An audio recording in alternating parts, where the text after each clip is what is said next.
여러분 안녕하십니까? 린도알람입니다. 오늘 우리나라는 8월 15일 광복절입니다. 그래서 하루 쉬고 있는 날인데요. 하지만 윤석열 대통령 정부의 광복절 행사가 문제가 되고 있습니다. 왜냐하면은 다른 한 곳에서는 그 이종찬이죠.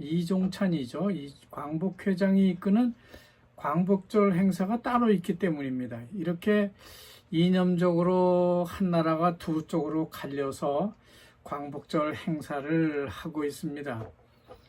차라리 자카르타처럼요, 이카엔에서 독립기념 행사를 하나 하고 또 자카르타에서 또 하나 치르는 독립기념 행사면은 뭐 그런 대로 봐줄만 하겠지만은 우리나라는 완전히 윤석열 정부를 인정하지 못하겠다는 그런 의도에서 이렇게 광복절 행사를 딴 데서 하는 게 아닌가 하는 그런 생각이 들고 있습니다. 한마디로 이 광복절 행사가 양쪽에서 벌어진 이 사건은 윤석열 정부를 아주 우습게 보는 말하자면 아주 불안한 시작이 아닌가 하는 그런 생각도 해보게 됩니다. 그렇지만 우리는 흙다시 만져보자로 시작하는 광복절 노래가 있습니다. 이걸 좀 생각해 보면 좋을 듯 합니다. 얼마나 그리던 독립이었는지 우리는 지금 그거를 잊은 듯한 생각이 들고 있는 것이죠.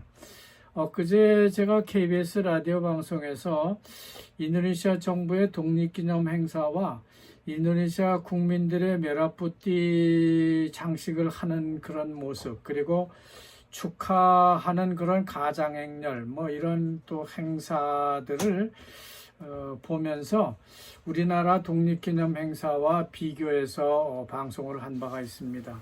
그렇습니다. 우리는 아직도 진정한 독립을 하지 못한 것 같고요. 좌우 이념의 갈래에서 벗어나지 못하고 있는 것 같다는 생각이 듭니다. 중앙청 건물을 헐어냈는데도요, 마찬가지니까 언제나 일제잔재라는 것들을 밀어낸들 그것이 무슨 소용이 있겠습니까? 독립은 물리적인 독립보다는 정신적인 독립이 중요하지 않나 하는 생각이 들기 때문입니다. 우리도 이제는 인도네시아 같이 나라를 바라보면서 독립기념 행사를 해야 될 것 같다는 생각이 들고 있습니다. 조코이 대통령은 독립기념일을 맞아서 64명의 전직 기관장 내지는 공직자, 또 언론인, 그리고 사회적 공헌을 한 사람들, 경찰과 군인 등을 이스타나 머르데카로 초청해서 작은 훈장을 수여하고 있습니다. 그리고 골가르당의 아이를랑가에게는 그 허름한 훈장을 수여하고 있습니다. 조코이 대통령도 인도네시아가요, 진정한 독립을 하기 위해서는 예전에 우리나라의 김영삼 대통령처럼 자카르타의 그 콜로니얼, 그러니까 네덜란드 냄새가 풍기는 그런 고딕 건물 청사에서 빨리 이전을 해가지고 인도네시아식, 그러니까 인도네시아식 건물, 내가 지은 새로운 인도네시아에서 대통령이 근무를 해야만 독립을 한다고 보는 경우도 있을 수 있습니다. 그러니까 자카르타에 있는 건물들은 나중에 다 허물어 버릴 게 아닐까 하는 그런 생각도 듭니다. 하지만 이렇게 해서 자카르타시가 국제적인 도시에서 또 추락하는 그런 도시가 되지 않을까 우려도 되고 있습니다. 자, 어쨌든 우리나라는 드루킹 사건의 장본인으로 복역한 김경수를 사면하는 것 같이 죄인을 풀어주고 있습니다. 광복절 특사죠. 인도네시아는 그런데 국가 유공자에게 상을 주는 것으로 독립기념 행사를 하고 있습니다. 두 나라가 아주 비교가 되는 것이죠. 광복절을 맞아서 범죄를 저지른 사람들을 풀어주는 것도 중요한 일이긴 하겠지만은 인도네시아처럼요 국가를 위해서 공헌한 사람들에게 작은 무슨 상이나 기념품을 주는 그런 기념 행사도 좀 필요하다는 생각이 들고 있습니다. 그런 것이 좀 더 긍정적인 광복절 행사가 아닌가 하는 생각을 하게 되는 것이죠. 사실 상을 주는 것이 일부 풀어주는 것보다는 더 공익적이라는 생각이 듭니다. 하지만 우리나라 전통은 광복절에 특사를 하는 전통을 갖고 있습니다. 그것도 중요한 일이죠. 역시 우리나라는 대통령제 국가이기 때문에 그것이 중요하다는 것으로 볼 수 있습니다. 광복절 외에도 3.1절과 신년 새해 그리고 크리스마스 등 범죄를 저지른 사람들을 풀어주는 기회의 날은 많습니다. 이런 관행은 과거 지향적이 아닌가 하는 생각이 들고 있습니다. 따라서 인도네시아의 그 미래 지향적 이런 독립기념일 행사도 한 번은 좀 지켜봐야 될 것이 아닌가 하는 그런 생각을 말씀드려 봅니다. 한편 일면 톱 뉴스는 정치권 뉴스가 차지하고 있습니다. 그리 중요한 것 같지는 않은데도 일면 톱을 차지했는데요. 투쟁민주당의 메가와티 당대표가 올해 77살임에도 불구하고 또다시 당대표직을 맡으려고 한다는 뉴스입니다. 인도네시아 사람들의 평균 수명을 비춰볼 때에 메가와티 전 대통령은 이제 노인층이라고 해야 되는 나이인데 또다시 투쟁민주당의 대표가 되겠다고 하니까 권력의 종착역은 아직도 먼 것 같습니다. 하지만 본인은 나이 때문에 당대표직을 사양하는 것 같이 말을 하고 있습니다. 뭐 그래야 되겠죠.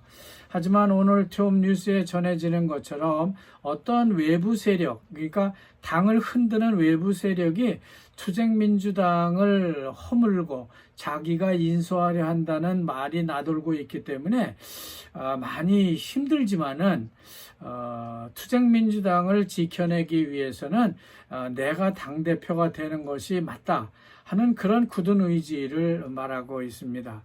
누가 지금 PDIP 당을 인수하려고 하는 것인지는 말하지 않고 있습니다만 아무래도 곧 이어서 이런 문제는 야당으로서 자기 당을 위해하는 그런 사람들에게 정치인들에게 아마 공격의 화살을 보이지 않을까 생각이 됩니다. 한편 고을가르당 내에서는요 아이를랑가 당 총재가 사임한 지 3일밖에 안 됐는데 벌써 당내 분위기가요 베릴이라고 하는 그 사람을 유력한 당대표로 거론하기 시작했다고 합니다. 이 베릴은 백가빠엠 장이죠. 여러분이 많이 접하는 백가뱀 투자조정청의 장을 맡았는데 이것을 조코이 정부는 장관직으로 바꾸면서 이 베릴은 장관직, 그러니까 투자유치 장관이 되고 있습니다. 고을가르당의 아구스 비대위원장도요, 그를 공개적으로 지지를 하고 있는 모양입니다.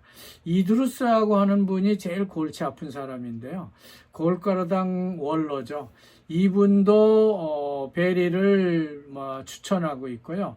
대페데 고을가르 의장이죠. 고을가르 의장도 베리를 지지한다고 하니까 이렇게 되면 고을가르당의 당대표는 베릴이 맡을 것이 분명해지는 것 같고요.